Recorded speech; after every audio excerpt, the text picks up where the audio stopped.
Today we have a Deere 345G LC excavator. This is made by Ertl and it's in 1/50th scale. Finally, Ertl is starting to catch up to everybody else.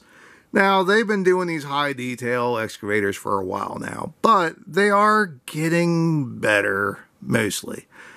It's important to keep the price point in mind when you're looking at these newer high detail excavators. Are they perfect? No, not by any stretch. Are they as nice as NZG and WSI? No, not by any stretch. But you're going to pay a lot less. This is about, I've seen it between $65 and $85. At $85, it's not great, but at $65, this is a great deal. For what you get, it's pretty fantastic. Now, the 245, the 345 is a reduced tail swing excavator. You can kind of see where the counterweight hangs over just a little bit over the side of the tracks. These really are pretty well done models. The little things like the handrails, and you got 75 mirrors all over the place. I'm pretty sure at this point you need a mirror to see a mirror to see the mirror to see the mirror, and you could probably see all the way around you in a circle if you tried hard enough. They're a little bit bigger because the plastic is kind of chunky. The handrails are kind of chunky, but price point, Ertl, not so bad. The range of motion is really not as bad as typically what Ertl kind of has to offer. It's not perfect, not great, not terrible. Oddly enough, I think the bucket is too big for the excavator. I mean, that just seems like really big. The teeth are just enormous. I think that's too big. I mean, maybe it's an optical illusion, but it doesn't quite look right to me. The paint is very good. The decal is very good. The tracks are better. You know, it's, again, for what you pay for, they're not bad. They're really not bad. Some of the side panels do open up. And I say open up loosely.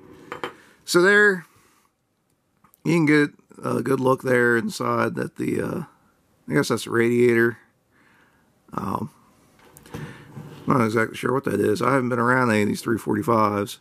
And then these other panels, does that side open up or that side? This side. But both of these barely qualify as opening. So that is about as much as you're going to get out of that panel. And you can see the hinge back there. If you open up any more than that, I'm going to break it. Same with this one.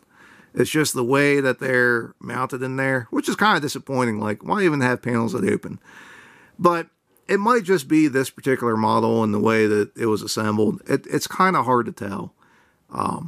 This does still have the unpainted rivets, which, yeah, kind of takes away a little bit. Overall, this is a really pretty nice model, and then you have these silver rivet heads all over the place. You know, you got hydraulic hoses and mirrors all over the place. You got that anti-slip texture that's painted. I mean, it's actually cast in there, but it's painted as well. It looks really good.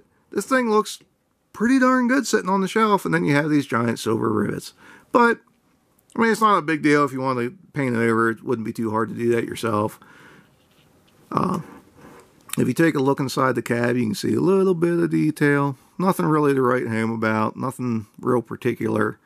But overall, like I said, this is a big step in the right direction for Ertl. Is it as nice as some of the other manufacturers? No, it's not. But you're not going to pay half of what you're going to pay for other brands. The only exception would be First Gear. First Gear is, this would probably be like $100, you know, for something comparable from First Gear, and they would most likely do a much better job. I don't think you'd have panels that would open up on First Gear, but it would look better.